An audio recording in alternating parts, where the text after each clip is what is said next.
The ship was dying. Captain Ithara stood in the middle of the command deck of the Vailani research vessel Gentle Whisper and watched the lights flicker one by one. The emergency power was holding, but barely. Red warning lights painted everything in a sick, bloody glow that made her pale blue skin look almost purple. Her 4 arms hung at her sides. 2 of them were shaking. She told herself it was the cold. The heating systems had failed 20 minutes ago, and the temperature inside the ship was dropping fast. It was not the cold. Through the observation window she could see them. 14 ships, arranged in a loose ring around her crippled vessel, like predators circling a wounded animal. They were Grask ships, ugly, brutal things made of dark metal and sharp angles, and covered in spikes and sensor arrays that looked like the eyes of insects. Each one was at least 3 times the size of the Gentle Whisper. The largest, the command ship at the center of the formation, was 10 times bigger. Its name, translated roughly into Galactic Common, was the Collector's Prize. The Grask were slavers. Everyone in the galaxy knew this. They raided the edges of civilized space, took whoever they could grab, and sold them to the highest bidder in markets that officially did not exist. They were strong, fast, and covered in natural armor. Thick plates of chitin that could stop a low-powered energy bolt. They stood 8 feet tall on average, had 6 limbs, and compound eyes that could see in near-total darkness. They were, by any reasonable measure, monsters, and they had found the Gentle Whisper alone, out in the middle of nowhere, with no weapons, no escort, and no way to run. Ithara closed her large dark eyes and took a slow breath. She was a scientist. She had spent her entire career studying deep space organisms in the cold reaches between star systems. She had never fired a weapon. She had never been in a fight. She had 43 crew members on this ship, and every single one of them was looking at her right now, waiting for her to do something, to say something, to fix this. She had nothing. The Grask had hit them 6 hours ago, dropping out of faster-than-light travel in a flash of distorted space and immediately opening fire. Not to destroy. The shots had been precise, surgical. They had targeted the FTL drive first, then the main engines, then the long-range communication array. The Gentle Whisper was not a military ship. It had no shields worth mentioning. The shots had torn through the hull like claws through paper. 3 crew members had died in the first 30 seconds, pulled into the vacuum through hull breaches before the emergency seals could close. After that, the Grask had simply waited. They had sent a single message in broken Galactic Common, the shared language of the galaxy's many species. The message was simple. You stop, you wait, we come take. You fight, all die. You not fight, some live. Choose.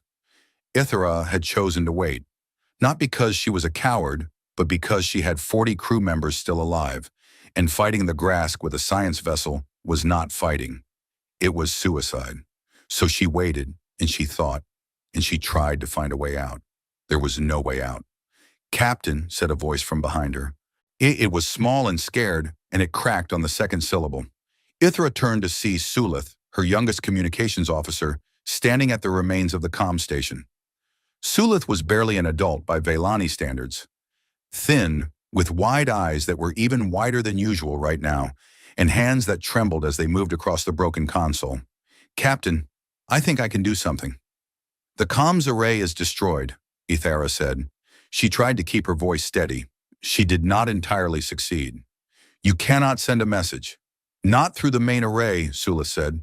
She pulled a panel off the console and reached inside, her small fingers working quickly among the wires and circuits. "But the secondary backup, the emergency pulse transmitter, it runs on a separate power line. The Grask hit the main antenna, one turn, but the pulse transmitter uses a different system. It is short-range normally, but if I reroute the power from the life support backup and push everything through the transmitter at once, I can send a single broadband burst. One message in every direction, as far as the power will carry it." "How far?" Sulith hesitated. "Maybe 40 light years. Maybe more. It depends on how much power I can pull." 40 light years. In the vast emptiness of the Korath expanse. That was both a lot and nothing at all. The expanse was a region of space between 3 major galactic territories. Unclaimed, ungoverned, and largely empty. It was the reason the gentle whisper had been here in the first place. The deep space organisms Athara studied thrived in places like this, far from the noise and energy of civilization. It was also the reason the Grask hunted here. No laws, no patrols, no witnesses, but 40 light years might reach the edge of someone's territory. It might reach a relay station, a patrol ship, a listening post. It might reach someone who could help. Do it, Ithra said. Sulith nodded and went to work. Her hands stopped shaking as she focused on the task. This was what she was good at. Machines, signals, the language of electrons and waves. The world outside was terrifying, but the world inside the console made sense. She rerouted power lines, bypassed damaged circuits, and jury-rigged connections that no engineering manual would approve of. It took her 20 minutes.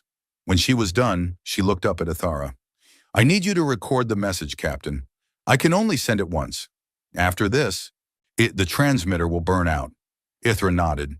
She straightened her back, lifted her chin, and spoke into the recorder in Galactic Common.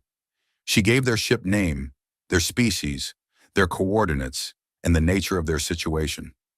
She described the Grask force, 14 ships heavily armed. She described the damage to her vessel. She described the 3 crew members already dead and the 40 still alive. And then at the end, she added something that was not tactical, not strategic, not useful in any practical way. She added a plea. To any who hear this message, we are taken. We cannot fight. We cannot run. We are scientists, not soldiers.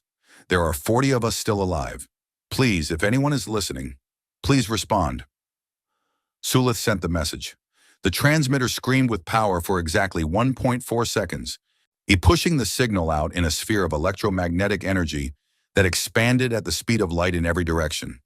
Then the transmitter died, exactly as Sulith had predicted. Its circuits fused and melted.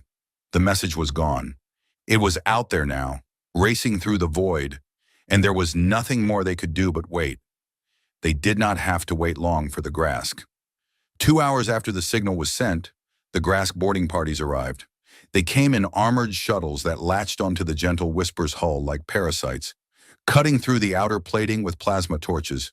The Vaylani crew heard them coming, the grinding, screeching sound of metal being torn apart, and gathered in the main cargo bay as Athara had ordered. There was nowhere to hide, and fighting was pointless. The best they could hope for was to stay together and stay alive. The first Grask through the door was enormous. It had to duck to fit through the frame, and even then its shoulder plates scraped the sides. It was covered head to foot in dark, rigid chitin, and it carried a weapon that looked like it had been designed to kill things much larger than Vaylani. Behind it came more.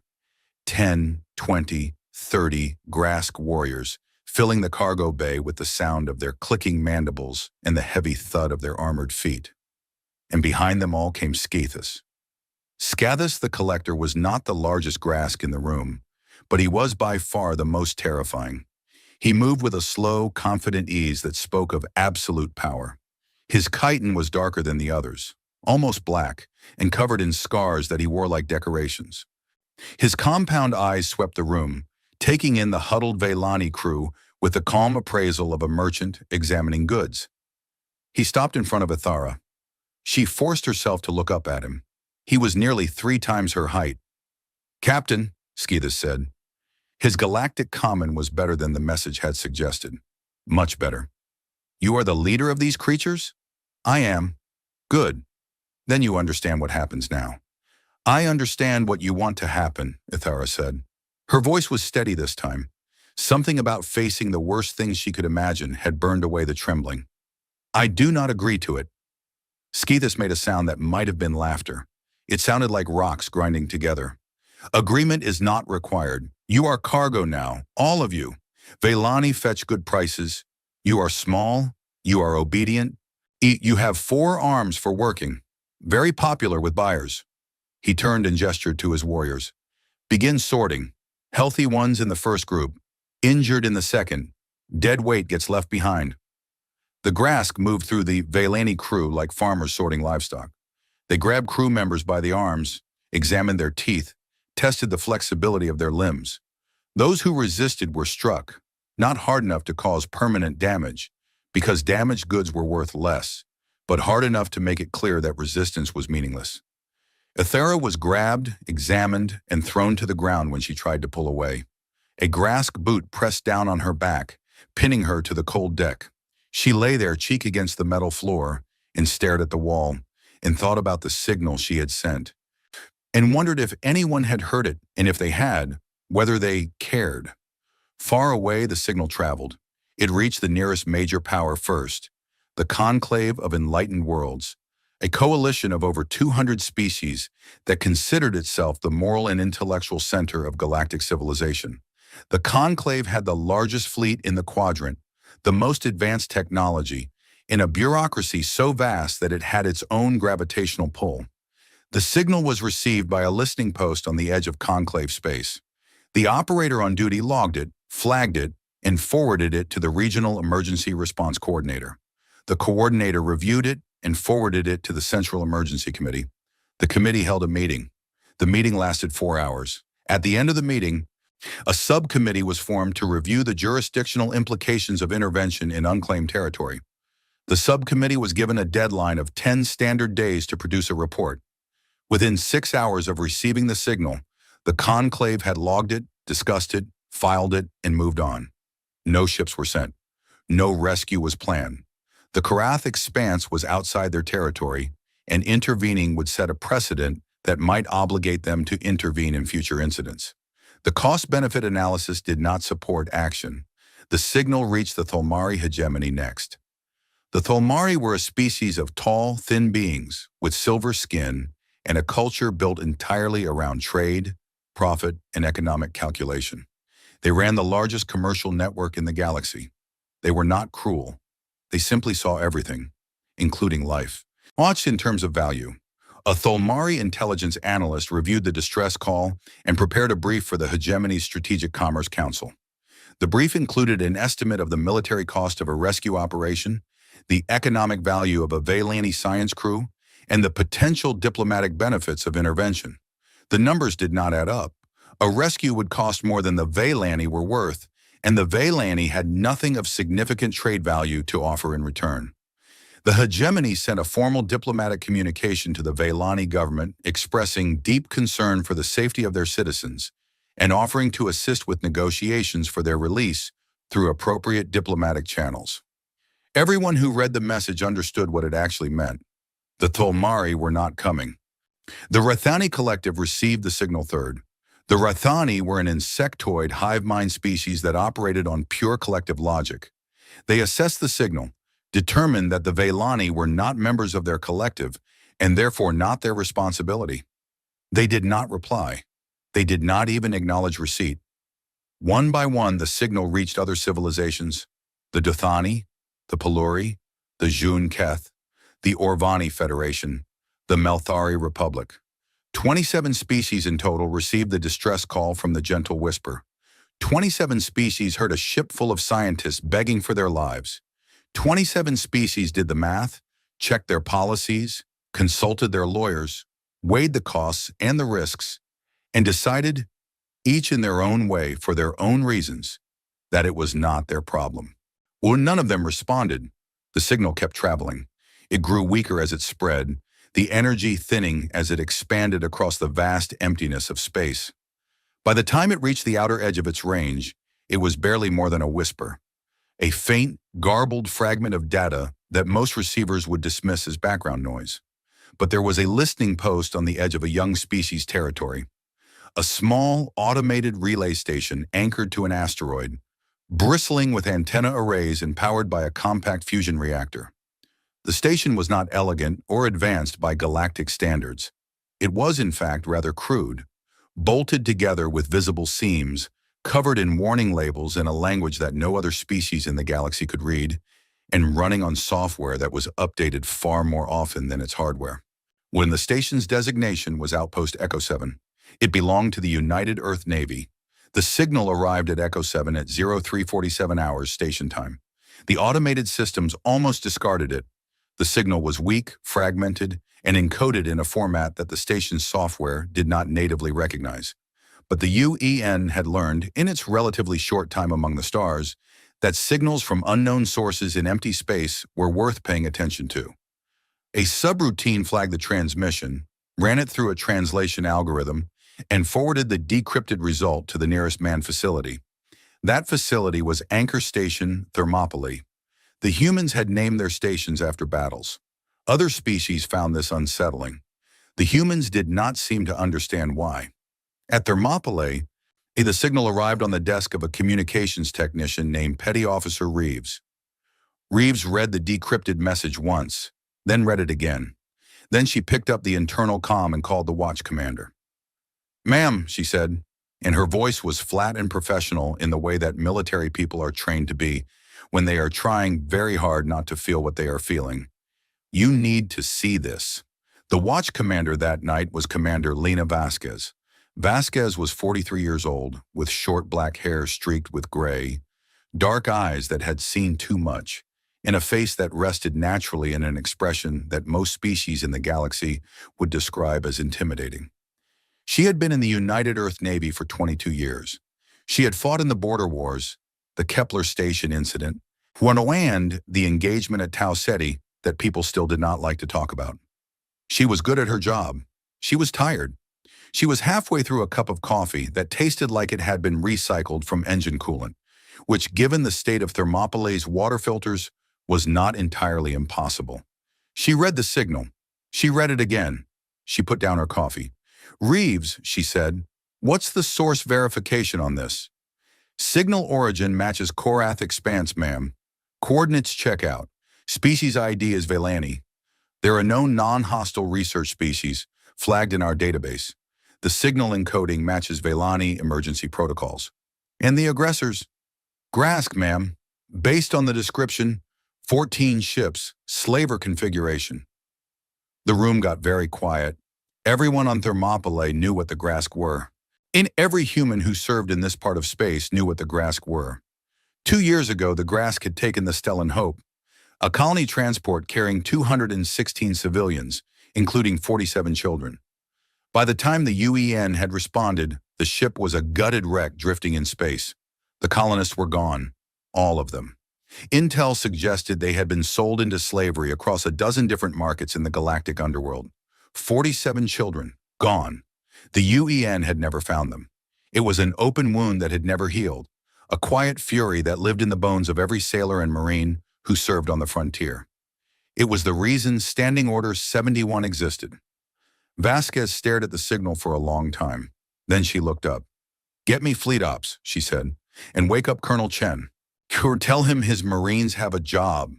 She picked up her coffee again, took a sip, and stared out the window at the stars. Somewhere out there, 40 scientists were waiting for someone to come. Vasquez intended to be that someone. The Velani had sent their distress call to the galaxy and begged for help from anyone who was listening. They had hoped for the Conclave, with its vast fleets and noble ideals. They had hoped for the Tholmari, with its endless resources. They had hoped for any of the great, ancient, civilized powers of the galaxy to hear their cry and answer it. Instead, their signal had reached the humans, a species that had been in space for barely 2 centuries. A species that most of the galaxy regarded as dangerous, unpredictable, and slightly insane. When a species that came from a world so hostile that the Galactic Biological Survey had classified it as a Category 12 death world. A planet where everything, including the weather, the wildlife, the geology, and the other humans, was actively trying to kill you at all times. A species that had, in its short and violent history among the stars, developed a reputation for one very specific thing. When humans heard someone screaming for help, they came running, and they did not stop until the screaming stopped. The Velani did not know this yet. They would learn. Commander Lena Vasquez had not slept in 19 hours, and she was not going to sleep for a long time yet. That was fine. She had gone longer without sleep before, and for worse reasons. At least this time she was not trying to hold a damaged ship together with emergency patches and willpower. This time she was doing something she understood. She was building a fist.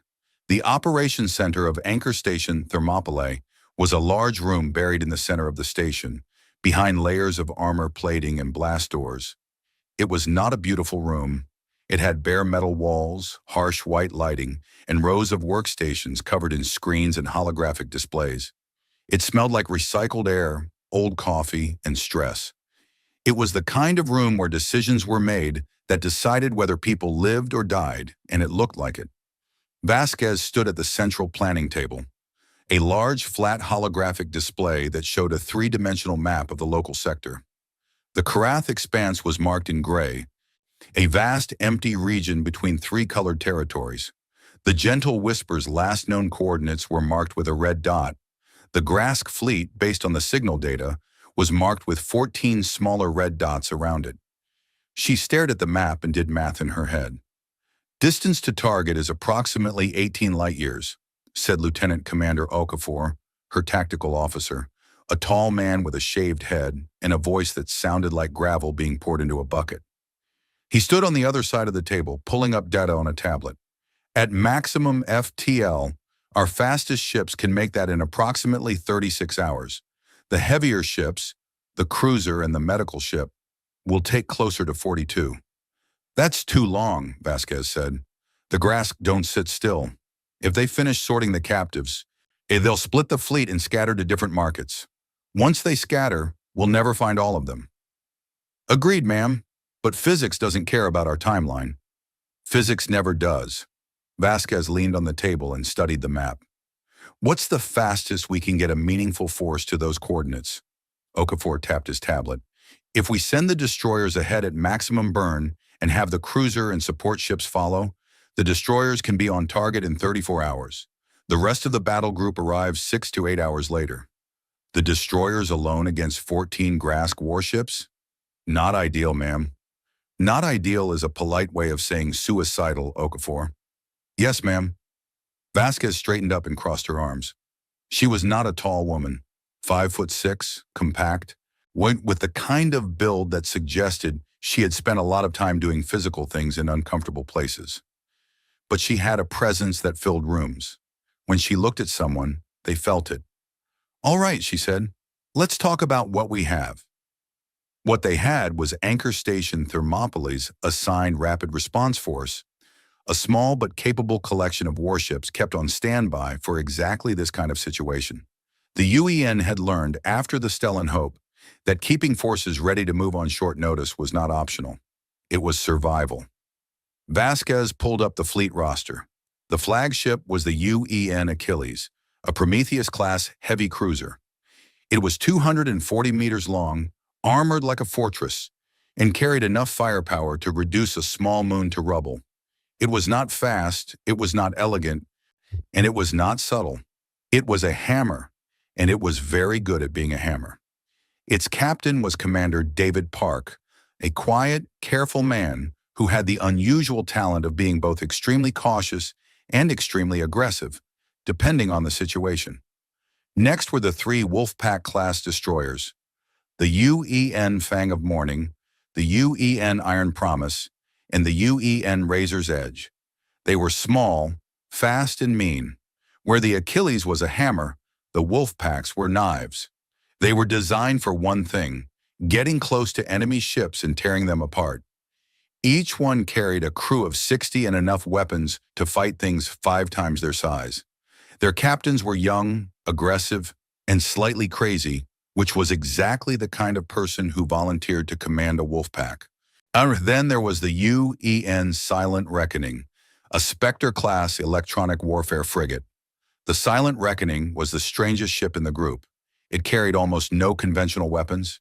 Instead, it was packed with the most advanced electronic warfare systems in the UEN fleet. Jammers, spoofers, signal disruptors, sensor ghosts, and a dozen other systems whose exact capabilities were classified well above Vasquez's pay grade. Its job was not to fight. Its job was to make sure the enemy could not fight. Its captain was Lieutenant Commander Yuki Tanaka, a small, quiet woman who smiled a lot and whose personnel file contained several sections that were completely blacked out. Finally, there was the UEN Mercy's Hand, a Hospitaller-class medical and rescue ship. It was the largest ship in the group by volume, but it carried no weapons at all.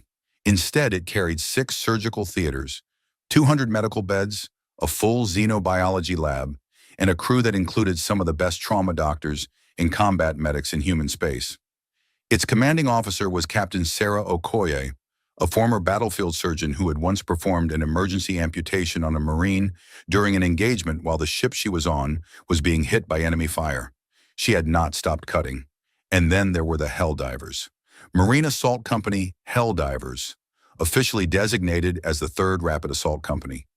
1st Marine Expeditionary Regiment, 200 heavy-drop shock troopers under the command of Colonel James Chen. They were the ones who went in when the ships were done shooting and the real work began.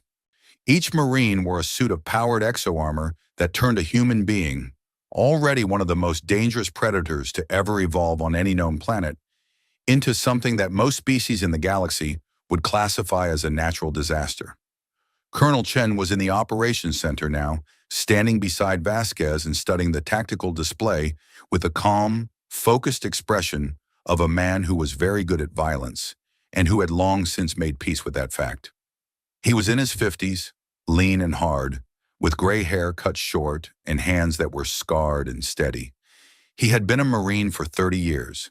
He had fought on more worlds than he could easily count. 14 ships, he said, looking at the display. Any intel on crew numbers? Based on known Grask force compositions, each ship carries between 40 and 80 warriors, Okafor said. The command ship could have up to 200. Total estimated hostile force, 800 to 1,200 Grask. Against 200 Marines, Chen said. He did not sound worried. He sounded like he was calculating.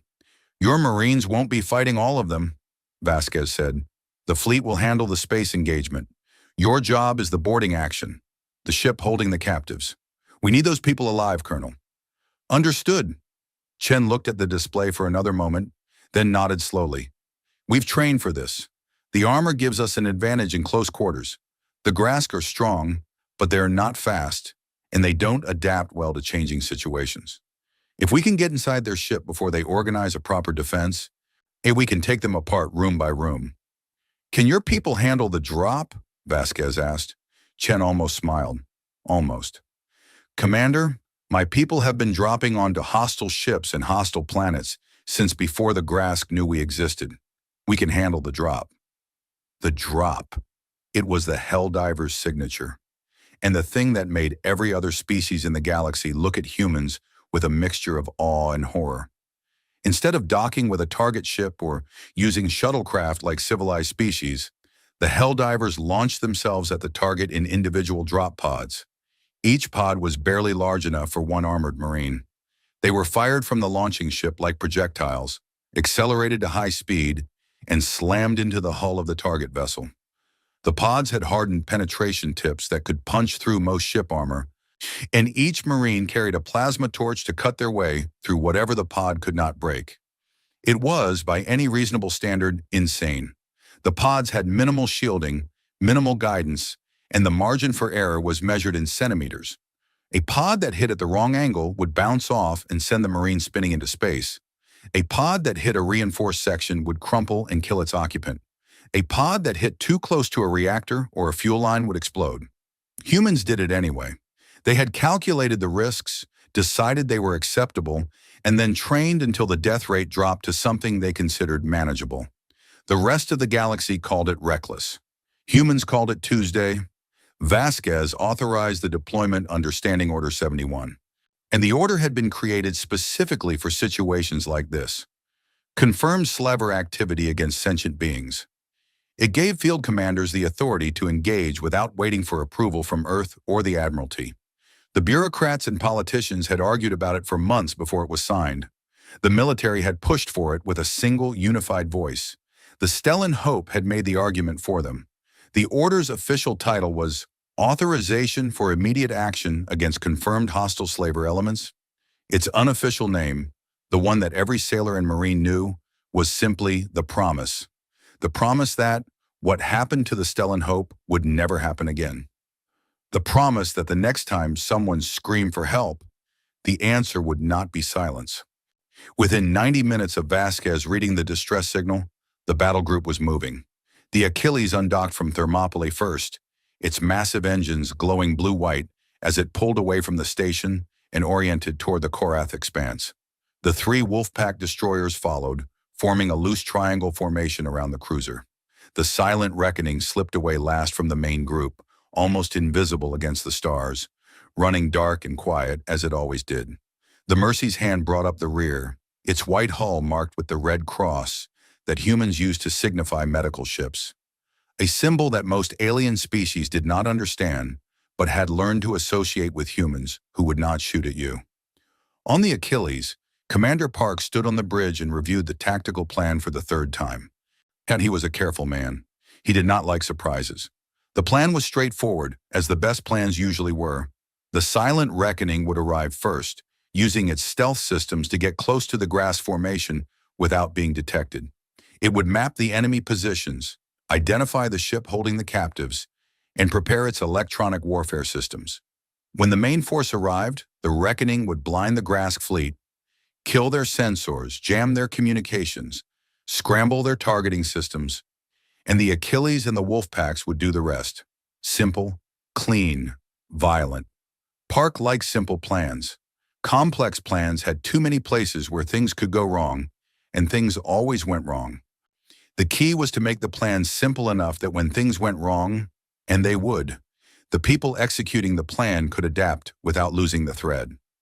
On the fang of morning, the lead Wolfpack, Lieutenant Commander Aisha Rahman stood in her cramped bridge and watched the stars streak past as the ship pushed its FTL drive to the limit. Rahman was 31 years old, the youngest Wolfpack commander in the fleet, and she had a reputation for flying her ship the way a motorcycle rider drove through traffic. Fast, close, and with a casual disregard for the conventional rules of engagement. She loved her ship. She loved her crew, and she hated slavers with a fury that she kept locked behind a professional smile and precise tactical commands. She had been on the response team that found the Stellan Hope, and she had walked through the gutted corridors of the colony transport and seen the things the Grask had left behind. The personal belongings scattered across the deck, the children's shoes, the scratch marks on the walls of the cargo bay where people had tried to claw their way out. She had not slept well since. On the silent reckoning, Lieutenant Commander Tanaka sat in her darkened operations center, surrounded by screens displaying data streams and signal analyses, and planned how to make 14 Grask ships go deaf, dumb, and blind at the same moment. She was very good at this. Her ship was designed for it, and she had spent years perfecting the art of electronic warfare, the art of reaching into an enemy's technology and turning it against them. She thought of it as a kind of surgery.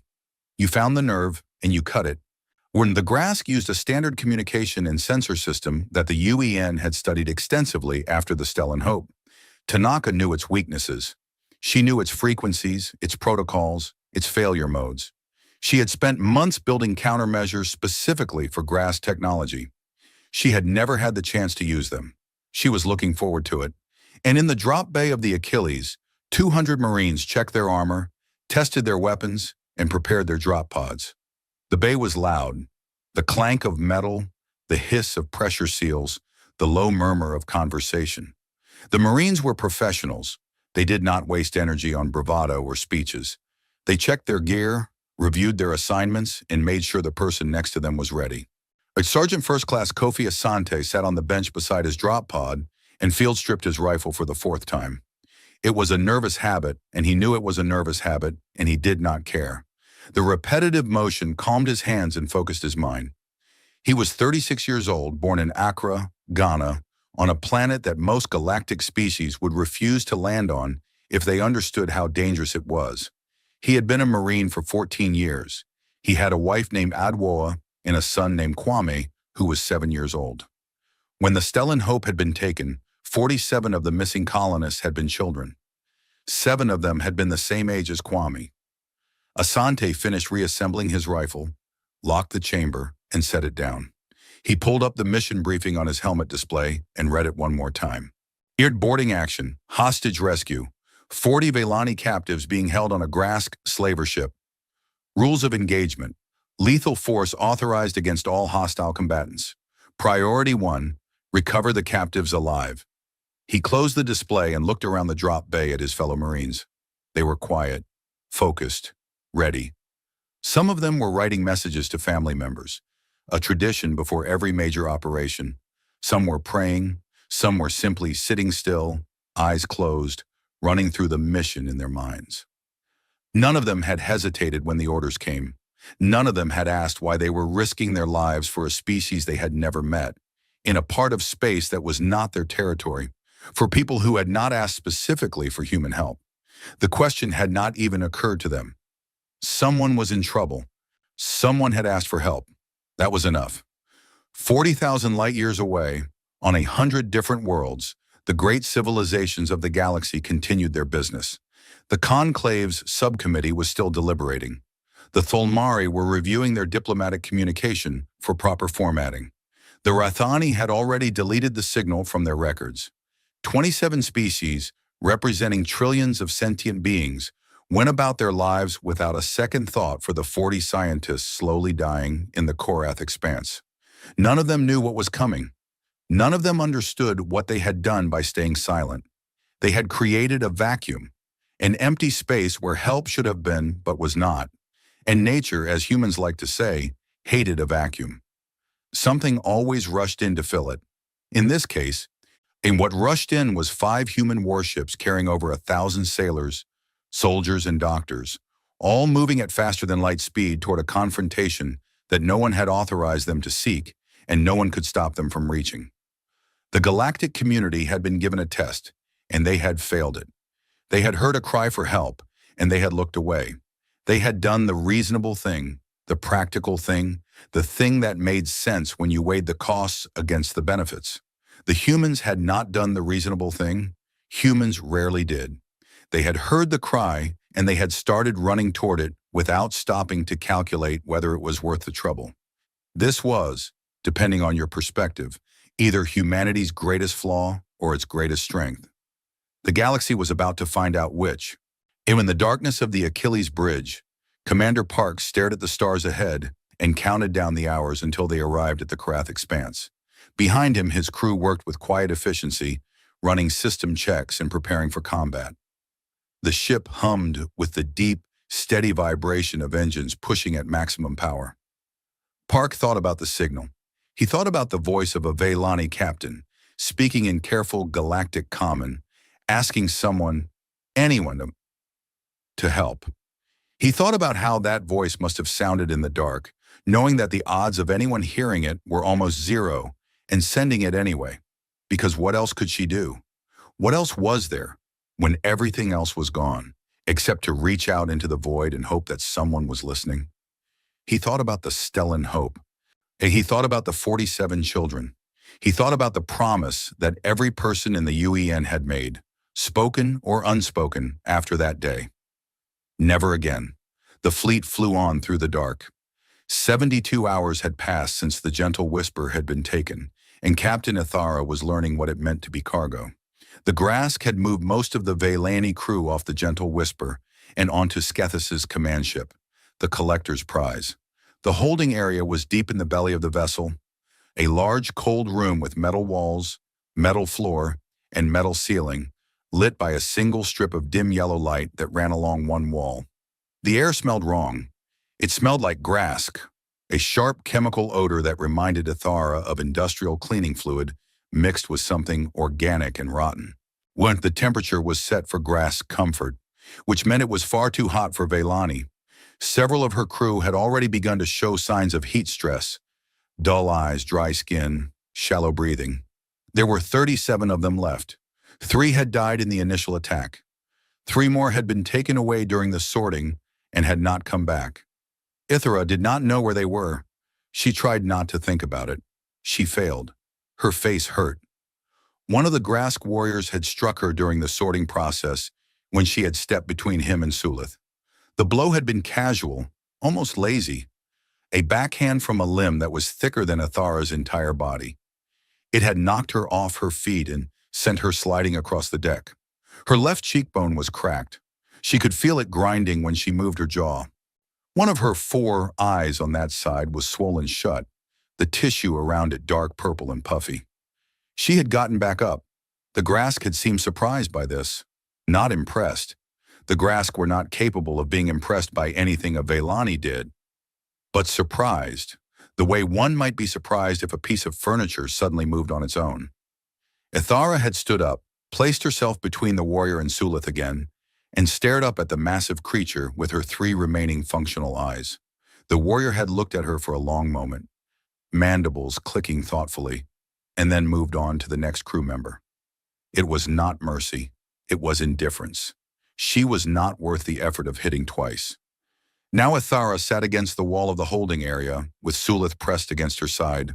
And she counted her people and tried to hold herself together. Sulith had not spoken since the boarding. The young communications officer sat with her knees drawn up to her chest and her forearms wrapped around them, staring at nothing. Her eyes were open but empty, as if she had gone somewhere inside herself where the grass could not reach. Ithara recognized the look. She had seen it in research papers about trauma responses. She had never expected to see it on someone she knew. "Sulith," she said softly, "can you hear me?" Sulith's eyes moved very slowly to focus on Ithara.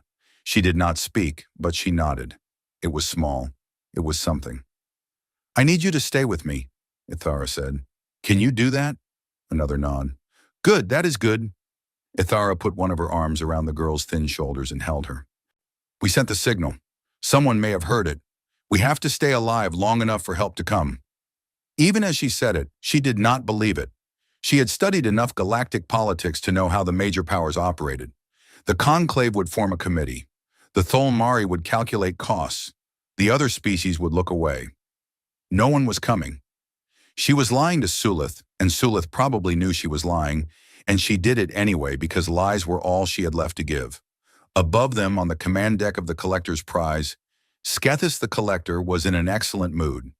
He stood at the center of his bridge, a broad, dimly lit space filled with the clicking, chittering sounds of Grask officers at their stations, and reviewed the inventory on a holographic display.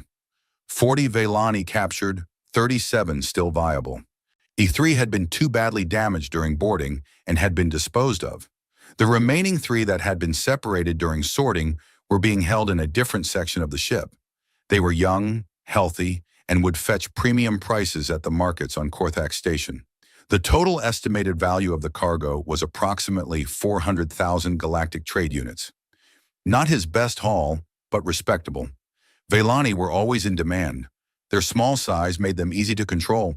Their forearms made them useful for delicate labor, and their gentle, compliant nature made them popular with buyers who did not want the trouble of breaking more resistant species. Skethis was pleased. The operation had gone exactly as planned. His scouts had identified the gentle whisper 3 days before the attack, tracked it into the deep expanse, and waited until it was far from any potential help before striking. The ship had been pathetically easy to disable. No weapons, no shields, no escort. Scientists. They never learned. His only mild concern was the broadband pulse the Velani had managed to send before the jammers fully engaged. His comms officer had detected it, a single powerful burst lasting less than 2 seconds. It was a distress call, obviously. Skethis was not worried about it. The expanse was vast and empty. Even if the signal reached someone, the response time of any major galactic power would be measured in weeks, not days. By then, Skethis and his fleet would be long gone. The Velani sold and scattered across a dozen markets. He had done this many times before. The galaxy was full of weak species that ventured into dangerous places without protection, and it was full of powerful species that were too comfortable, too bureaucratic, or too indifferent to stop people like Skethis from taking them. It was, he reflected, a very profitable arrangement. He was thinking about prices, whether to sell the Velani as a lot or individually, whether to hold some back for the private auction on Korthax, when his sensor officer interrupted. "Commander, long-range sensors have detected an anomaly." Skethis turned his heavy head toward the sensor station. "What kind of anomaly?" "FTL signature, small, very faint, at extreme sensor range." "Identification?" "Unable to determine at this distance. It could be a merchant vessel, a probe, or natural phenomenon. The signature is unusual. It does not match any known species FTL profile in our database." Skethis considered this for a moment. An unknown FTL signature in the middle of the Korath expanse was mildly unusual but not alarming. Ships passed through the expanse occasionally, merchants who wanted to avoid tariffs, smugglers, other raiders. None of them would challenge a fleet of 14 Grask warships, and if it was a patrol from one of the major powers, unlikely given the expanse's unclaimed status, Skeethus had contingency plans for that too. His fleet could scatter and regroup in a dozen different locations. Monitor it, he said. Report any changes. Yes, Commander. Skeethus returned to his inventory calculations and thought no more about it. He should have. The anomaly that his sensors had barely detected was the UEN silent reckoning, and it was much, much closer than his instruments suggested. Lieutenant Commander Yuki Tanaka sat in the operations center of the reckoning and watched the Grask fleet through passive sensors only. Her ship was running completely dark. No active sensors, no emissions, no signals of any kind. The reckoning's stealth systems absorbed or deflected every form of energy that the Grask sensors could detect, making the ship appear, at best, as a faint anomaly that could easily be dismissed as background noise. Tanaka had arrived 12 hours ahead of the main battle group. The reckoning was fast when it wanted to be, and stealth ships did not need to travel in formation. She had dropped out of FTL at extreme range, killed her drive, and drifted in on minimal thrust, using the natural movement of space debris and stellar wind to mask her approach. It had taken her 10 hours to close the distance, but she was now positioned approximately 200 kilometers behind the Grask formation, sitting in the sensor shadow of a small asteroid, and she could see everything. 14 ships, exactly as the distress signal had described. The command ship, the collector's prize, and was in the center, the largest vessel by far. The remaining 13 ships were arranged in a loose sphere around it, a defensive formation in that the Grask used when they were stationary and not expecting trouble. The Gentle Whisper was still there too, attached to one of the smaller Grask ships by docking clamps, being slowly stripped of anything valuable. Tanaka had already identified the ship holding the majority of the captives, the collector's prize itself. Her passive sensors had detected Vaylani life signs concentrated in the lower decks of the command ship. Additional Vaylani life signs, 3, possibly 4, were detected on a smaller ship on the far side of the formation. She had mapped the Grask communication network. Every ship in the formation was linked by a standard Grask comm protocol, a mesh network that provided redundancy and resilience. If one node went down, the others would compensate. It was a good system.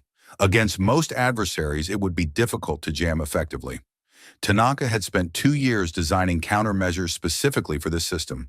She knew every frequency it used, every handshake protocol, every fallback mode. She had built algorithms that could mimic the network's own error correction signals, feeding false data into the mesh that would cause the entire network to collapse from the inside out, like a body attacking its own immune system. She had also mapped the Grask sensor systems. Each ship had a primary sensor array and a backup. The primaries were powerful but relied on active scanning. They sent out pulses of energy and read the returns. The backups were passive, designed to detect emissions and energy signatures.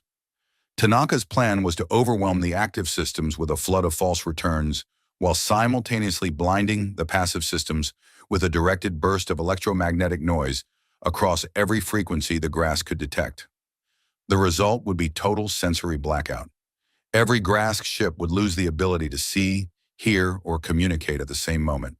They would be floating blind in the dark and unable to coordinate, unable to target, unable to do anything except panic.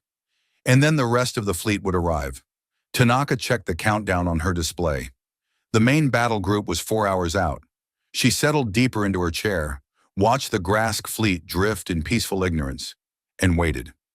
4 hours. 4 hours passed.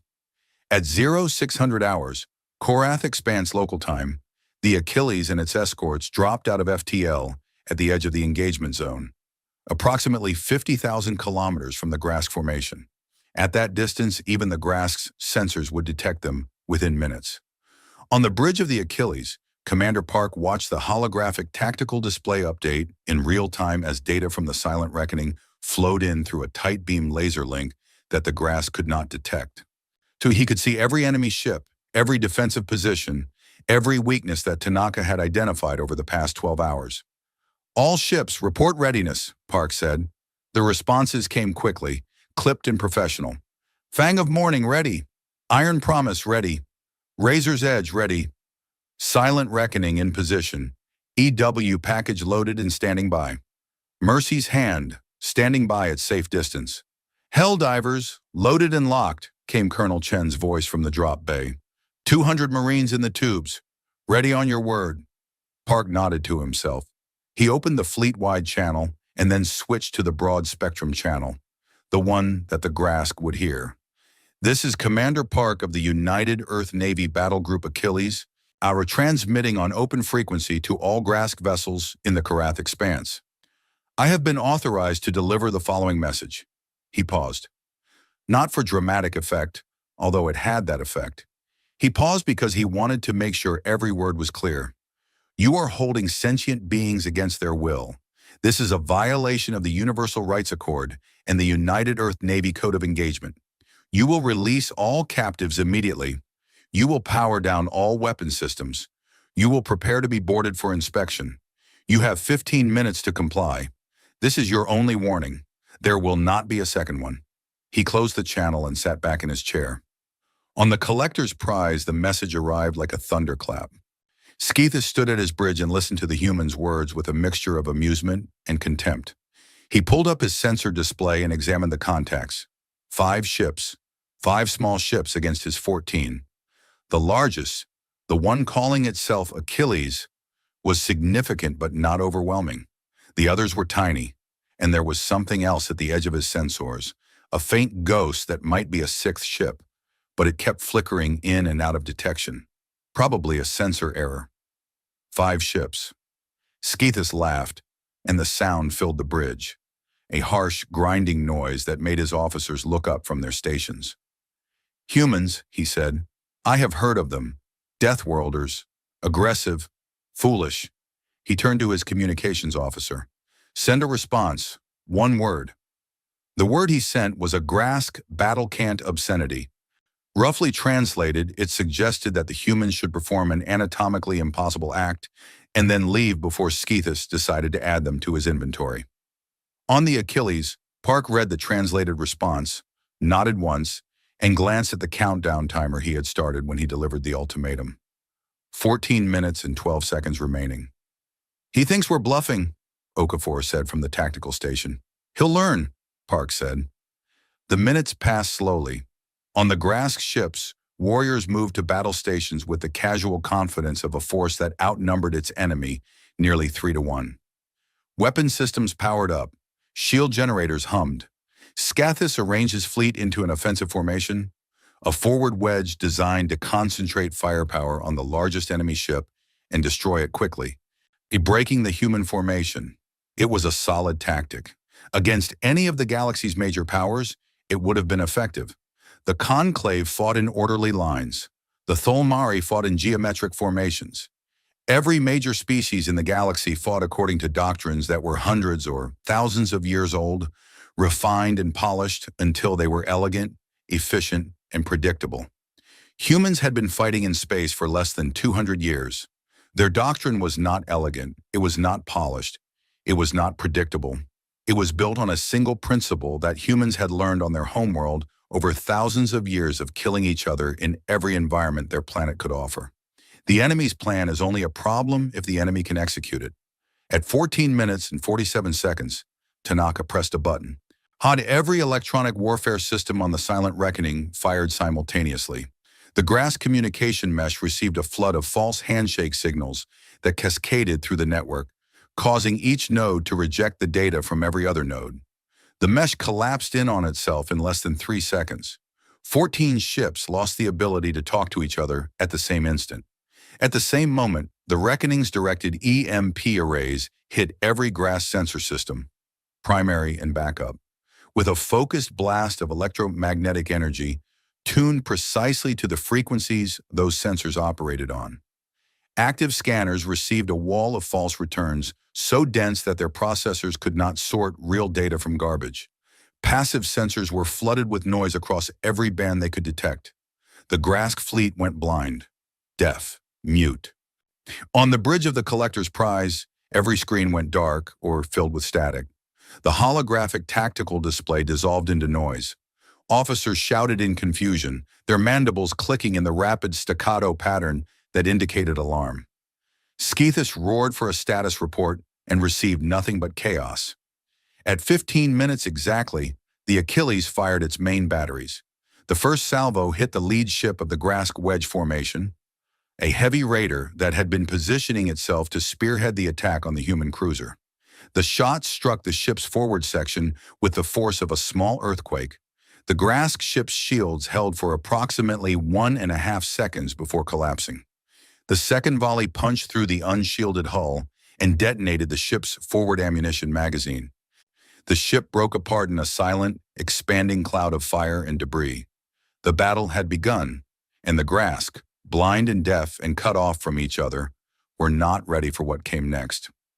The three Wolfpack destroyers, Fang of Morning, Iron Promise, and Razor's Edge, hit the Grask formation at full speed from 3 different angles. They did not slow down. They did not maintain formation. They dove into the enemy fleet like wolves into a herd of prey, each one picking a target and closing to point-blank range before opening fire. The Fang of Morning, under Rahman's command, raced between 2 Grask raiders so close that her hull scraped debris from the first ship's explosion. Her point defense cannons, weapons designed to shoot down incoming missiles, were repurposed for close-range combat, pouring streams of tungsten rounds into the Grask ship's weak points at ranges that were measured in meters, not kilometers. At that distance, even the Grask's armor could not hold. The Grask tried to fight back. Individual ships, cut off from the fleet network, attempted to engage on their own. But without sensors, they were firing blind, and without communications, they could not coordinate. A Grask ship that turned to engage the Iron Promise exposed its flank to the Razor's Edge. A ship that tried to flee ran directly into the Achilles firing solution. It was not a battle. It was a hunt. In 11 minutes, 7 Grask ships were destroyed or disabled. The remaining 7, those that still had functional engines, broke formation and ran, scattering in different directions at maximum speed. On any other day, Park might have pursued them. Today he had other priorities. One ship had not run. The collector's prize sat in the center of the debris field, its engines damaged by the Achilles' opening salvos, its sensors still scrambled by Tanaka's jamming. It was trying to spool its FTL drive. The energy signature was unmistakable, a building whine of power that meant the ship was preparing to jump. Tanaka did not allow it. A single, precisely aimed EMP lance from the Silent Reckoning hit the prize's FTL drive array and killed it. The energy signature died. The ship went dark. Skeethus's ship was trapped, and inside it, 37 Vaylani captives were still alive. On the Achilles, Park opened a channel to the drop bay. "Colonel Chen, the target is disabled and stationary. You are cleared for drop." In the drop bay, Colonel Chen gave a single order. "Helldivers, launch!" 200 drop pods fired from the Achilles in a rippling wave, each one carrying a single armored marine, each one aimed at the hull of the collector's prize. They crossed the distance in seconds, a cloud of iron rain falling toward the crippled Grask ship. The Grask saw them coming on whatever manual observation systems they had left. They saw 200 small objects approaching at high speed, getting closer, getting bigger. And they understood, perhaps for the first time, that they had made a terrible mistake. They had picked a fight with Deathworlders, and the Deathworlders had come. The first drop pod hit the hull of the collector's prize at 400 meters per second. Sergeant First Class Kofi Asante felt the impact through every bone in his body, even through the powered exo-armor that wrapped him like a second skin. The pod's penetration tip, a cone of hardened tungsten alloy designed to punch through ship armor, slammed into the outer hull, cracked it, and drove through. The inner hull stopped the pod, but barely. The pod was embedded in the ship like a nail driven into wood, half inside and half outside, surrounded by twisted metal and sparking wires. Asante's training took over before his conscious mind caught up. He hit the emergency release. The pod split open like a seed pod, and he was out. Boots on the inner hull surface, rifle up, scanning his immediate surroundings through the heads-up display inside his helmet. The display painted the world in shades of green and gray, highlighting structural elements, heat signatures, and potential threats. He was in a corridor, where the lights were out. The EMP had killed most of the ship's secondary systems, along with the primary ones. Emergency lighting cast dim red pools every few meters, leaving long stretches of darkness between them. The air was thick and hot, filled with a sharp chemical smell that his suit's sensors identified as Grask atmospheric preference. Smoke drifted from somewhere deeper in the ship, probably from fires started by the battle damage. His radio crackled. The short-range tactical network was active. The Marines used a system that operated on frequencies the Grask jammers could not touch, encrypted with protocols that would take a supercomputer years to break. "Third squad, sound off," Asante said. "Asante, Pod 2, I'm in." That was Corporal Diaz, his second.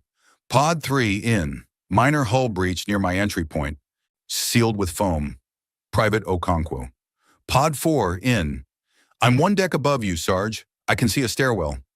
Private First Class Liu. 4 for 4. "Good." Asante checked the tactical display on his helmet.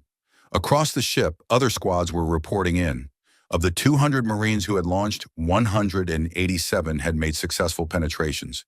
8 pods had hit reinforced sections and failed to breach. 3 had hit at bad angles and deflected.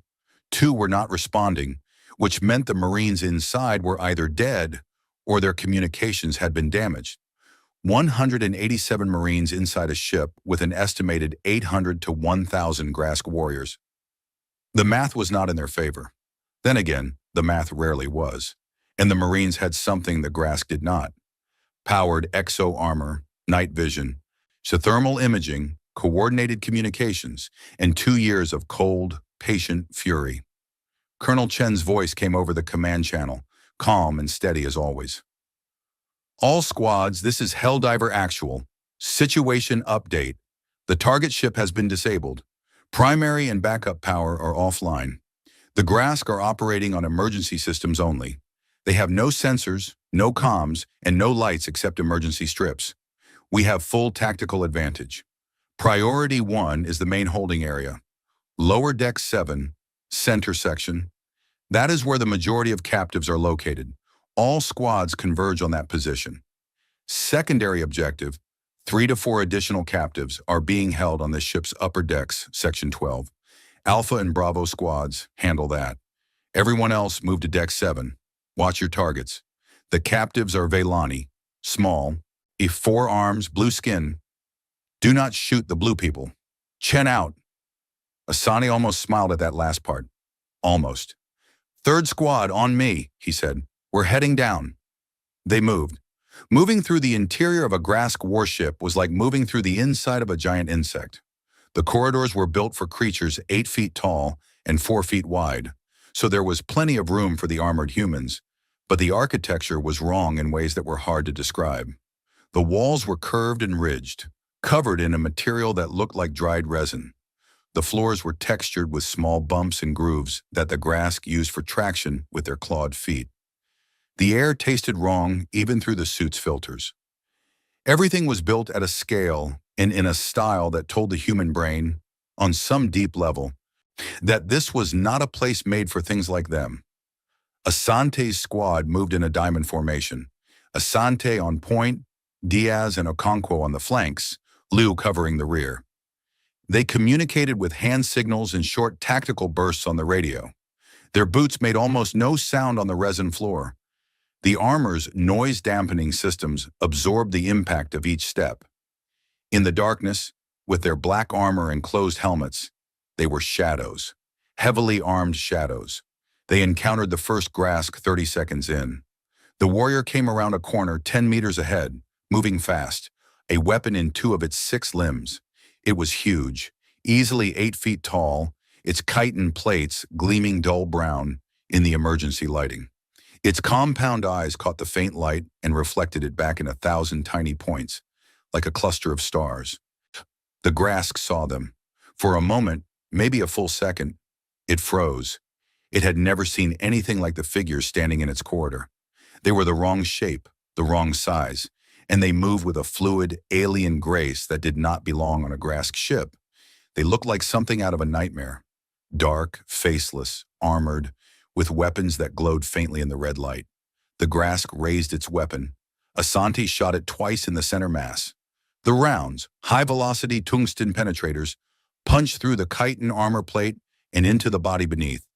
The Grask staggered, took one step back, and started to raise its weapon again. Asante shot it a third time, in the head. It fell. He stepped over the body and kept moving. Behind him, his squad followed without breaking stride. There was no hesitation, no horror, no triumph. It was simply the job. The Grask was between them and the captives. Now it was not. They reached a stairwell, a wide, spiraling ramp designed for Grask feet, and started down. The deeper they went into the ship, the hotter it became, and the thicker the air grew. The ship's environmental systems were fighting to maintain Grask-preferred conditions on emergency power, which meant the lower decks were turning into a sauna. Inside the armor, the cooling systems hummed louder, keeping the Marines at a comfortable temperature. The Grask, operating without the benefit of their own ship's full life support, would be uncomfortable and sluggish. Another small advantage. On the deck above, Alpha Squad encountered a group of 6 Grask warriors who had organized themselves into a defensive line across a wide corridor. And the Grask had used cargo containers and structural debris to build a rough barricade, and they crouched behind it with weapons ready, compound eyes scanning the darkness. It was a reasonable defensive position. Against most boarding parties in the galaxy, it would have held. Alpha Squad's point man saw the barricade on thermal imaging before the Grask saw him. He reported the position. Alpha Squad's leader, Sergeant Torres, assessed the situation in 3 seconds. "Flashbangs, 2, then move," she said. 2 grenades sailed over the barricade and detonated in rapid succession. They were designed for use against species with compound eyes. The flash was not a single burst, but a rapid strobe pattern that overloaded multifaceted visual processing. The Grask behind the barricade reared back, mandibles open, claws scraping at their eyes. And the sound component hit a frequency range that disrupted Grask equilibrium organs, making them stagger. Alpha Squad came over the barricade before the last echo of the grenades faded. 6 Grask, disoriented and half-blind, against 8 armored humans moving with practiced coordination. It was over in 4 seconds. Throughout the ship, similar encounters played out in every corridor, every compartment, every stairwell. The Grask fought. They were not cowards. Whatever else could be said about them, they were warriors, and they did not surrender easily. They fought with weapons, with claws, with their own bodies. A Grask warrior charged Private Hendricks of 7th Squad, hitting him at full speed, and the impact sent the Marine flying backward into a wall hard enough to dent the armor's backplate. Hendricks got up, shot the Grask 4 times and kept moving. His back would hurt for weeks. He would not mention it. But the Grask were fighting blind, deaf, and without coordination. Each group of warriors was isolated, unable to communicate with the others, unable to know where the attackers were until they appeared in the corridor like ghosts. The humans, by contrast, were a single organism. Every squad connected, every piece of information shared, every movement coordinated through the tactical network. When a Grask group was spotted, the nearest squads could converge on it from multiple directions, surrounding and overwhelming the defenders before they could organize. It was a system that humans had been perfecting since before they had ever left their planet. Small groups of highly trained individuals connected by communication technology, moving independently but thinking collectively. They had used it in their world wars, their urban battles, their counter-terrorism operations, their peacekeeping missions. They had refined it over centuries of conflict against the most dangerous predator they had ever faced, each other. The Grask had never encountered anything like it. On Deck 7, Asante's squad reached the main holding area. The door was sealed, a heavy blast door designed to contain cargo. The Grask had locked the captives inside, probably as a precaution when the attack began. Asante examined the door and found the locking mechanism, a simple magnetic bolt system powered by the ship's emergency grid. "Liu, cut the power to this door," he said. Hai Lu pulled a small device from her belt, a portable induction cutter, and placed it against the wall beside the door frame, over the spot where the power conduit ran behind the wall. She activated it. The cutter hummed, and the metal wall glowed orange as the conduit behind it melted. The magnetic bolt lost power and released. The door slid open. The room beyond was large and dark. Emergency lighting provided a faint red glow that barely reached the center. The air was thick with heat and the smell of too many bodies in too small a space. And in the dim light, Asante could see them. Veilani, dozens of them. Small, blue-skinned figures huddled together in groups, pressed against the walls, clinging to each other. They were thin, dehydrated, some of them visibly injured. Their large, dark eyes reflected the red emergency light and the faint glow of Asante's armor systems. When the door opened, they flinched. All of them, at once, a ripple of fear that ran through the room like a wave. Some of them whimpered. A few pressed harder against the walls as if trying to push themselves through the metal and disappear. They thought the Grask had come back. Asante stopped in the doorway. He looked at the room full of terrified people who had no reason to believe that anything coming through that door was there to help them. He understood what he must look like to them. A tall, dark figure in full armor, faceless behind a sealed helmet, carrying a weapon, stepping out of the darkness. He did not look like a rescuer. He looked like another monster. He did something that was not in any tactical manual. He lowered his rifle. He clipped it to the magnetic mount on his back. He held up his empty hands, both of them, open, palms forward, the universal gesture of harmlessness that evolution had somehow programmed into species across the galaxy. And then he knelt. He knelt on the deck of the Grask ship, bringing himself down to their level, making himself smaller, less threatening, and he reached up and pressed the release on his helmet. The seal hissed. He lifted the helmet off and held it under one arm. His face was exposed. Dark brown skin, shaved head, wide brown eyes that were soft and kind despite the lines of exhaustion around them, a thin scar across his jaw from an old injury. He was breathing the Grask air now, hot, chemical, unpleasant, and he did not flinch. He looked across the room and found the one Veilani who was looking back at him without flinching. She was sitting against the far wall, her face swollen and bruised, one eye sealed shut, four arms wrapped protectively around a smaller Veilani beside her. Despite everything, the injuries, the fear, the exhaustion, there was something in her remaining eyes that Asante recognized. It was the look of someone who was still fighting, even when there was nothing left to fight with. The captain. He spoke. His galactic common was accented but careful. He had studied the language during the transit, practicing the phrases he thought he might need. Captain, my name is Kofi. I am a sergeant in the United Earth Navy Marines. You sent a signal. We heard you. We are here to take you home. You are safe now. For a long moment, nothing happened. The room was silent except for the hum of emergency systems and the distant muffled sounds of combat deeper in the ship where other Marine squads were still clearing Grask resistance. Then Captain Athara made a sound. It was small at first, a low, shaking exhale that could have been a breath or a laugh or the beginning of a scream. It built slowly, rising from somewhere deep in her chest, and when it finally broke free, it was none of those things. It was a sob, a single ragged sob that contained 72 hours of fear, pain, despair, and the sudden, overwhelming realization that it was over. She wept, and beside her, Sulith began to weep. And then others, one by one. Across the room, the Veilani crew of the Gentle Whisper began to cry. The deep, shaking tears of people who had given up hope, and then, against all reason, or had it given back, Asante stayed where he was, kneeling, hands open, face exposed. He did not rush them. He did not bark orders or hurry them to their feet.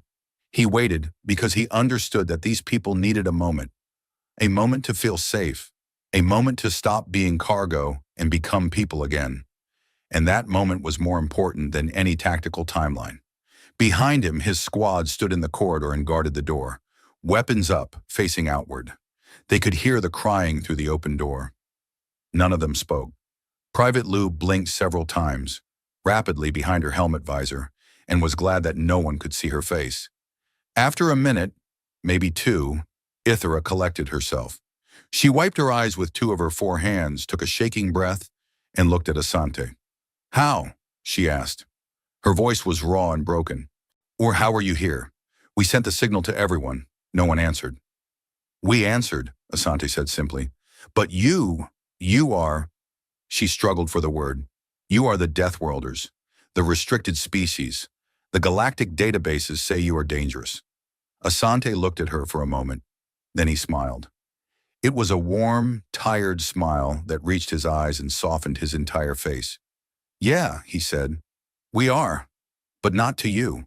Never to you. He stood up slowly and held out a hand. Can you walk, Captain? We have a medical ship standing by. Our doctors are ready for your crew. Ithara looked at his hand. It was large, dark, calloused, and scarred. The hand of a warrior offered in gentleness. She reached out with one of her forearms and took it. His fingers closed around hers with careful, precise pressure, firm enough to support, gentle enough not to hurt. She could feel the strength in that hand. It was enormous, the kind of strength that could crush bone, and it held her like she was made of glass. He helped her to her feet. Beside her, Sulith stood up on her own, wiping her eyes and looked at the armored figure with an expression of bewildered amazement. Come on, Asante said.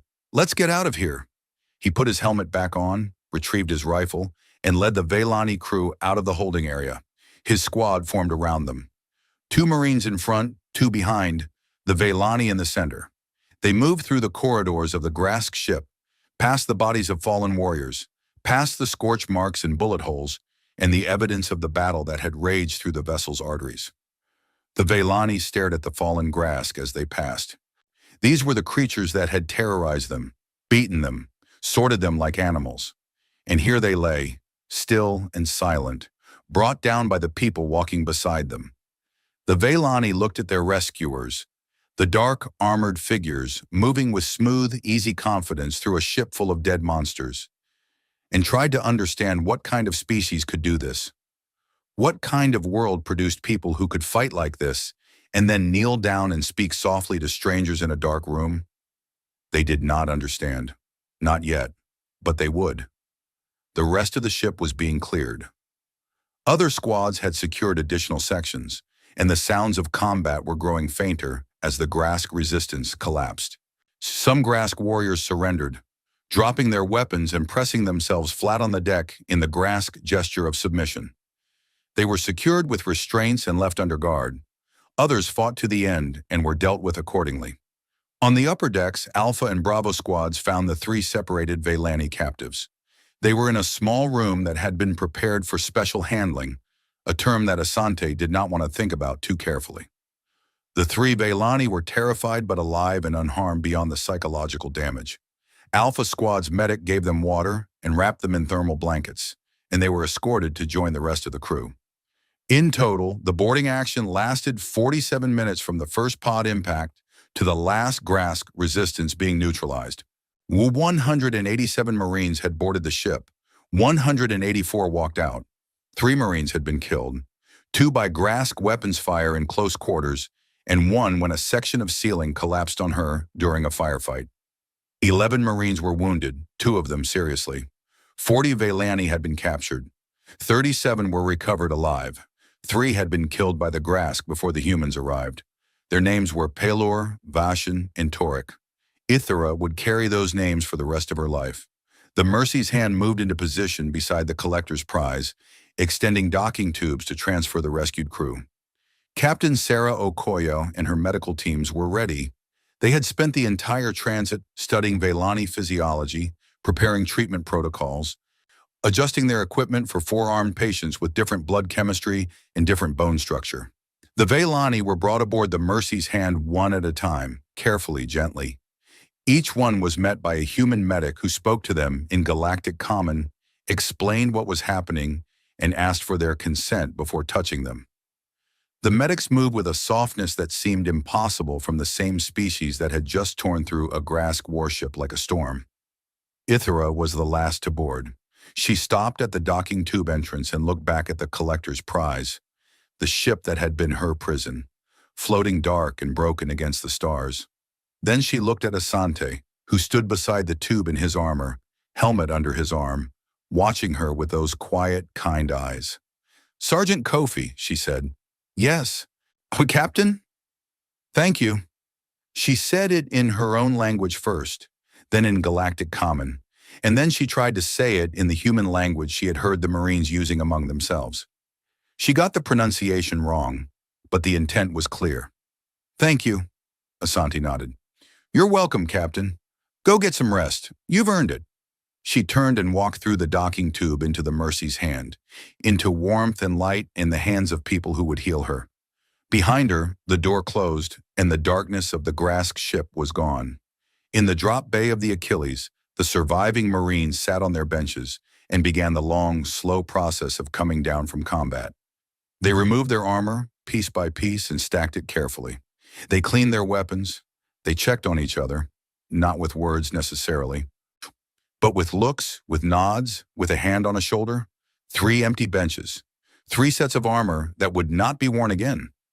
3 Marines who had gone into the dark and not come back. Their names were added to a list that was already too long, and their friends sat in silence and remembered them. Asante sat on his bench and pulled up a photo on his personal device.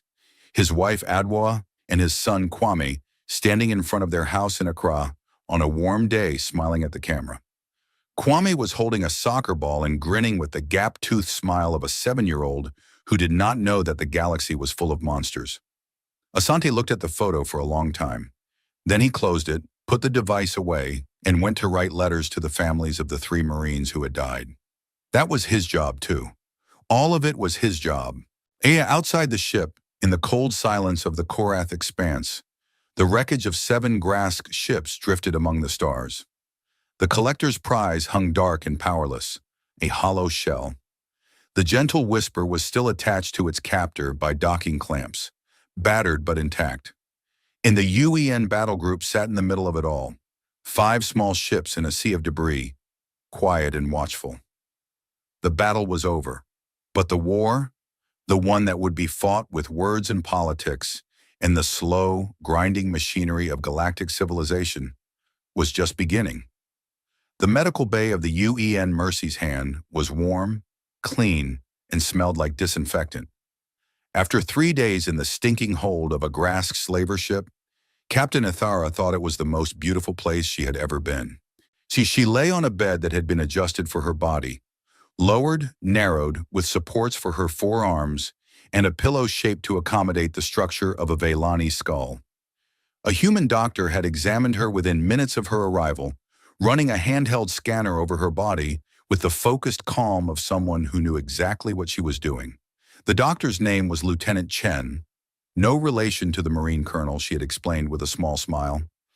And she had treated Ithara's cracked cheekbone, her swollen eye, her dehydration, and the dozen minor injuries she had accumulated during her captivity with a speed and competence that left Ithara speechless. Your bone structure is similar to what we see in amphibian species on our homeworld, Lieutenant Chen had said as she applied a regeneration patch to the cracked cheekbone. Not identical, but close enough that our standard bone repair protocols work with minor adjustments. You'll need to keep this patch on for 48 hours. It will itch. Try not to scratch it. Ithara had stared at the doctor. You know how to treat Vaylani injuries? We studied your species' medical literature during the transit here. Your government publishes very detailed physiological databases. Our xenobiology team spent 30 hours preparing treatment protocols. Chen paused and gave Ithara a look that was somehow both professional and kind. We wanted to be ready. They had prepared. They had spent hours. Hours they could have used to rest, to sleep, to prepare for battle, studying the biology of a species they had never treated, designing medical protocols from scratch, when adjusting their equipment to handle patients with 4 arms and different blood chemistry and different bone density. They had done this because they knew that when they arrived, there would be people who needed help, and they intended to be able to provide it. Ithara lay in the bed and tried to understand the kind of species that would do that. Around her, the medical bay was full of her crew. 37 Vaylani, all receiving treatment. Some had physical injuries, broken bones, cuts, bruises, the marks of Grask handling. Others had no visible injuries but sat in their beds with empty eyes and shaking hands, staring at walls or ceilings, trapped inside memories that would not let them go. The human medics treated both kinds of wounds with equal seriousness. Physical injuries received medicine and patches and surgery where needed. When psychological injuries received quiet conversations, warm blankets, gentle voices, and the simple, powerful comfort of someone sitting beside you and saying, "You are not alone." Sulith was in the bed next to Ethera. The young communications officer had not spoken a word since the rescue. She lay on her side, curled into a small ball, her forearms wrapped around herself. A human medic, a large bearded man named Petty Officer Graves, who had hands the size of dinner plates and a voice as soft as cotton, sat in a chair beside her bed and talked to her. He did not demand that she respond. He did not push her to engage. He simply sat there and talked, in slow, gentle, galactic common, about nothing in particular. He talked about his daughter back on Earth, who was 5 years old and loved to draw pictures of horses. He talked about the time he had tried to cook a traditional Earth meal called lasagna in the ship's galley and had set off 3 fire alarms. He talked about the stars visible from the observation deck and how different they looked depending on where you were in the galaxy. Sulith did not respond, but after an hour her body uncurled slightly. After 2 hours her eyes focused on Graves's face. After 3 hours she whispered a single word in Velani that the translator rendered as more. Graves smiled and kept talking. On the 4th day after the rescue, Commander Lena Vasquez came aboard the Mercy's Hand to visit the Velani crew. She came alone without guards or aides, wearing a clean uniform and carrying a datapad. She found Ethara sitting up in her bed, eating a bowl of nutrient paste that the human doctors had formulated to match Velani dietary needs. It did not taste like home, but it was warm and filling and given freely, and that made it the best meal Ethara had ever eaten. Vasquez pulled up a chair and sat down beside the bed. For a moment, the two of them simply looked at each other. Two women from very different worlds, one tall and dark and hardened by 20 years of military service, the other small and blue and soft-spoken, a scientist who had never expected to see the inside of a warship. "How are you feeling, Captain?" Vasquez asked. "Better," Ithra said. "Your doctors are very skilled." "They're the best we've got.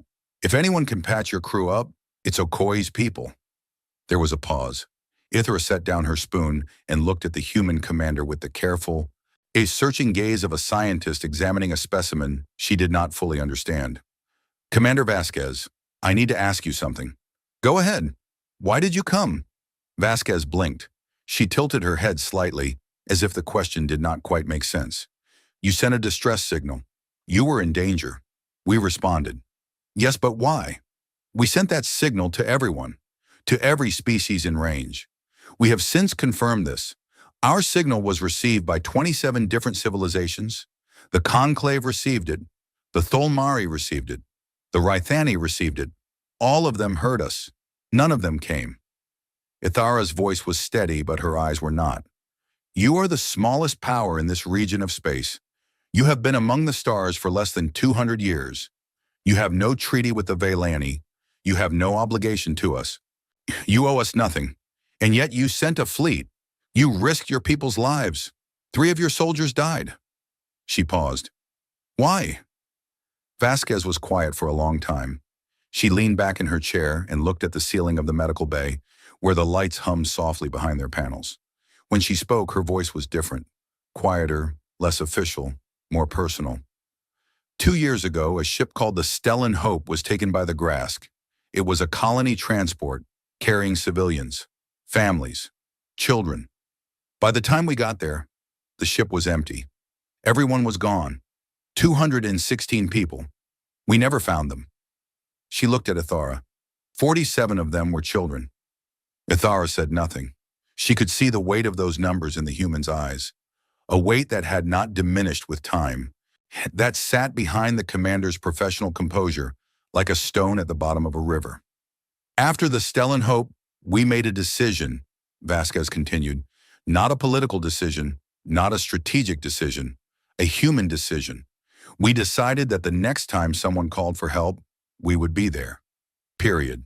No calculations, no committees, no jurisdictional analysis. Someone calls, we go. That's the rule.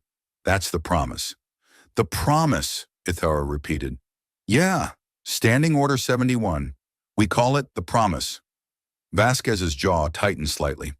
We called it that because promises mean something to us. Where we come from, if you say you'll be there, you be there. And if you fail, you don't make excuses. You make sure it doesn't happen again. She looked at Ithara, and her dark eyes were fierce and tired, and something else. Something that looked like grief and love, twisted together into a thing that had no name. You asked why we came, Captain. I'll tell you. We came because you asked. That's it. That's the whole reason. You asked for help, and we heard you, and we came. That's what we do. Ithra stared at her. That is not what other species do. No, Vasquez said. It's not. That's their problem. The news of the rescue spread slowly at first, and then all at once. It began with the after-action report, which Commander Park submitted through standard UEN channels to the Admiralty on Earth. The report was thorough, professional, and classified. It was supposed to stay classified. It did not. Someone, no one ever officially determined who, uploaded the complete report to the Galactic Open Information Exchange, the publicly accessible database that served as the galaxy's equivalent of a shared library. The report included everything: the distress signal, the 27 species that had received it, and the 0 that had responded, the deployment of the UN battle group, the engagement with the Grask fleet, the boarding action, and the rescue of the Vaylani crew. It included the names of the 3 Marines who had died. It included Captain Ithara's testimony, given from her hospital bed on the Mercy's Hand, in which she described her captivity, the rescue, and the answer Vasquez had given to her question. The report went viral. In the galactic information ecosystem, where data traveled at faster-than-light speeds through relay networks that connected billions of worlds, the story of the Gentle Whisper spread like a fire in dry grass. Within days, it had been read, translated, discussed, and debated on every major world in the quadrant. The reactions were varied and revealing. The conclave of enlightened worlds responded first, because the conclave always responded first to things that made them look bad. The conclave's spokesperson released a statement explaining that the Emergency Response Committee had been actively reviewing the distress signal when the human intervention occurred, and that a response force would have been dispatched within the standard review timeframe. When pressed on what the standard review timeframe was, the spokesperson said 10 standard days. And when it was pointed out that the Vaylani crew would almost certainly have been sold and scattered within 72 hours, the spokesperson declined further comment. The Tholmari hegemony issued a statement expressing deep satisfaction at the safe recovery of the Vaylani crew, and noting that their own diplomatic efforts had contributed to the broader environment of stability that made such operations possible. No one with any knowledge of the situation believed this, but the Tholmari did not expect to be believed. They expected to be on the record. The Rithani Collective said nothing. They were very good at saying nothing. But the real response, the one that mattered, came not from the great powers but from the small ones. Across the galaxy, there were hundreds of species like the Vaylani, small, peaceful, either technologically capable but militarily weak. They were scientists, artists, traders, farmers, builders. They populated the gaps between the great empires, living in the spaces that the powerful species did not bother to claim. They had always known on some level that they were vulnerable, that the galaxy's great powers would not protect them, that if something bad happened to them in the wrong place at the wrong time, they would be on their own. They had accepted this because there was no alternative. The conclave was too slow. The Tholmari only helped if there was profit in it. The Rithani did not care. There was no one to call, no one who would answer, no one who would come. Until now. The Peluri, a species of small, burrowing mammals who lived on 3 colony worlds in the Outer Rim, one sent a diplomatic delegation to the nearest human outpost. The delegation carried a formal request for a mutual defense consultation. The Peluri ambassador, a round furry creature about the size of a human child, presented the request with great ceremony, and then, in a moment that was not part of the official program, asked the human officer who received it, "Is it true? If we call, will you really come?" The officer, a young lieutenant who had not been briefed on how to answer this question, looked at the Peluri ambassador and said, "Yes, sir, we will." The Peluri ambassador stared at the lieutenant for a long moment, then very quietly began to purr. The lieutenant later learned that purring was the Peluri expression of profound relief. The Dathani, an aquatic species that lived in pressurized habitats on ocean worlds, she sent a trade proposal to Earth. The Yun Keth, a crystalline species that communicated through light patterns, requested a cultural exchange program. The Melthari, a species of winged beings who had lost 2 colony ships to raiders in the past decade without any response from the galactic community, asked for military advisors to help train a self-defense force. One by one, the small species of the galaxy began turning their eyes toward humanity. Not because humans were the strongest, or the smartest, or the most advanced. They turned toward humanity because humanity had done the one thing that no other power in the galaxy had been willing to do. They had shown up. Inside the Conclave's headquarters, in a building that orbited a star at the center of Conclave space and housed the bureaucratic machinery of 200 species, a classified internal memo was circulated among senior diplomatic staff. The memo was written by the Bureau of Strategic Assessment, the department responsible for evaluating long-term threats and opportunities. It was marked with the highest level of classification available, which meant, in practice, that it was leaked within a week. The memo was 17 pages long. It analyzed human military capability, human psychology, human social structures, human history, and human cultural patterns. It examined the rescue of the Gentle Whisper in exhaustive detail and compared it to other human military operations, human disaster responses, and human behavioral patterns going back centuries. It consulted xenopsychologists, military analysts, historians, and sociologists. The conclusion was contained in a single paragraph on the final page. The paragraph was later quoted in diplomatic briefings, academic papers, news reports, and barroom arguments across the galaxy. It became, perhaps, the most famous single paragraph in galactic diplomatic history. It read, "It is the assessment of this Bureau that the primary strategic significance of the Korath Expanse incident is not military but psychological. Humanity's intervention demonstrates a behavioral pattern that has no parallel among known spacefaring species. An instinctive, non-transactional response to distress signals from unaffiliated entities. Analysis of human history and culture suggests that this is not an anomaly, but a consistent species-level trait. Humans do not evaluate rescue operations on the basis of strategic value, economic return, or political advantage. They evaluate them on the basis of need. Once this Bureau therefore concludes that humanity's greatest strategic asset is not their military capability, their aggression adaptation, or their death world physiology, it is that, when someone screams for help, they actually come. The implications of this for the galactic balance of power are, in the assessment of this Bureau, profound and irreversible. Profound and irreversible. The memo was filed, the committees were formed, the subcommittees were assembled. The conclave would debate the implications for years. They would produce reports, hold conferences, draft resolutions. They would do what they always did, talk. Meanwhile, the small species of the galaxy kept sending their delegations to human space. They kept asking their question, and the humans kept giving their answer. If you call, we will come. Months after the rescue, Captain Athara returned to active duty. Her cheekbone had healed. Her eye had healed. The nightmares had not healed, and probably never would.